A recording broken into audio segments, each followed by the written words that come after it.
Coucou tout le monde, j'espère que vous allez bien. Aujourd'hui je vous retrouve avec une nouvelle vidéo et je vais vous parler du roman Ugly Love de Colleen Hoover aux éditions Pocket. C'est une romance comme tous les romans de Colleen Hoover.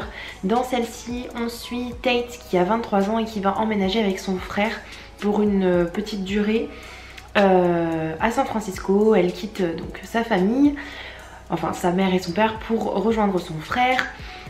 Dès qu'elle arrive dans l'appartement, elle va voir sur le palier de la porte un garçon complètement défoncé, complètement saoul, et elle va se demander ce qu'il fait là forcément, et elle va apprendre assez rapidement que c'est un ami de son frère. Ils étaient ensemble dans une école de pilote d'avion. Tate, elle est encore dans les études, elle va à l'université, et comment dire, ben voilà, c'est une fille plutôt sympa, plutôt, je sais pas, moi je la décris plutôt comme normale, comme enfin je sais pas, j'ai pas senti qu'elle était excessivement naïve ou qu'elle était excessivement gentille ou excessivement quoi que ce soit. J'ai trouvé que l'auteur avait fait vraiment un personnage assez réaliste et auquel on pouvait s'identifier assez facilement. Au début, voilà, notre héroïne, elle trouve que Miles est plutôt pas mal, même quand il est allongé sur le sol et à moitié sous. Mais voilà, elle le trouve plutôt mignon, et puis elle va craquer sur lui quand il va venir lui parler et tout. Sauf que il se montre assez distant et voilà, il vient de temps en temps parce que il est ami avec son frère, enfin avec le frère de Tate, mais ça va pas beaucoup plus loin. Et puis au fur et à mesure, il y a une sorte de jeu, enfin une sorte de jeu de séduction, ou en tout cas une forte attirance qui va se lier entre deux. Et puis ça va aller tellement loin que voilà, ils vont coucher ensemble une première fois, et puis ils vont coucher ensemble une deuxième fois, une troisième fois, etc. Et voilà, en fait il y a quelque chose entre deux qui fait que ils ne peuvent pas voilà, ils ne peuvent pas nier l'attirance qu'ils ont l'un pour l'autre, mais Miles ne peut pas tout simplement engager une relation avec Tate. Il lui dit clairement voilà, moi je veux bien passer du temps avec toi, je veux bien qu'on couche ensemble, mais ça n'ira jamais plus loin. Donc ne me demande jamais ce qui s'est passé dans ma vie, parce que forcément il y a un problème, hein, on s'en doute, et Tate s'en doute, et le frère de Tate n'est pas au courant je crois, mais en tout cas il connaît certains pans de l'histoire. Mais en tout cas, Miles dit clairement à Tate ne me demande rien de mon passé, et à chaque fois qu'elle va un petit peu chercher, elle sent qu'il ne veut pas en parler. Et n'espère rien non plus du futur, je veux pas construire de relations, de vraies relations avec toi, je veux seulement du sexe, et on est là que pour ça, donc ne me demande pas plus.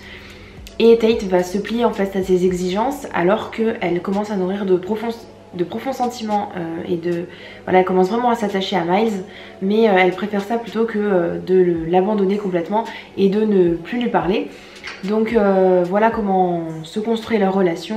Et puis comme Colleen Hoover sait très bien le faire, on a à la fois donc ce moment présent qui est raconté du point de vue de Tate, et les flashbacks qui sont du point de vue de Miles. Donc où on voit clairement ce qui a causé cette rupture et comment dire, cette manière pour lui de se protéger des autres et de se protéger des relations amoureuses. Pourquoi est-ce que justement il a plus envie de vivre de relations avec qui que ce soit.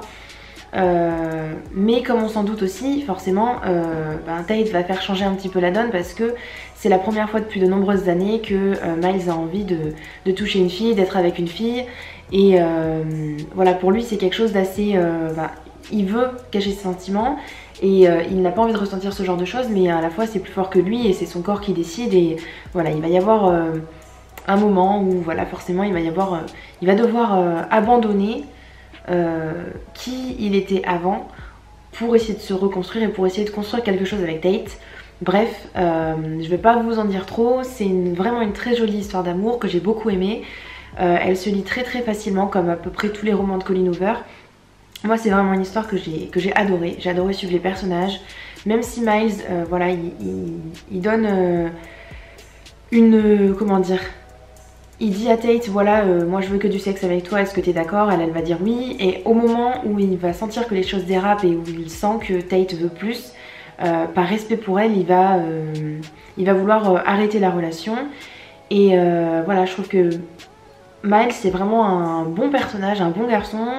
D'habitude on a des personnages qui sont assez méchants, enfin pas forcément dans les romans de Colleen Hoover, mais de manière générale on a quand même des personnages qui ont un passé assez douloureux, assez compliqué.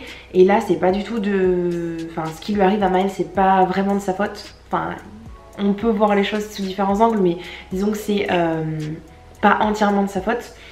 Mais on peut comprendre aussi pourquoi est-ce qu'il est dans cet état là actuellement. Bref, je trouve que c'est vraiment une histoire très touchante, très belle. Et puis on peut facilement, enfin moi je me suis facilement identifiée et j'ai compris les personnages, j'ai compris où ils en étaient. Je comprends tout à fait Tate et je comprends tout à fait Miles. Et je trouve que c'était une chouette histoire d'amour encore une fois. Et donc je vous la conseille parce que voilà, j'ai vraiment passé un très bon moment. Voilà, c'est tout pour ma vidéo, j'espère qu'elle vous aura plu. Si vous avez lu ce livre, n'hésitez pas à me dire en commentaire ce que vous en avez pensé. Et moi je vous dis à bientôt dans une prochaine vidéo. Ciao ciao!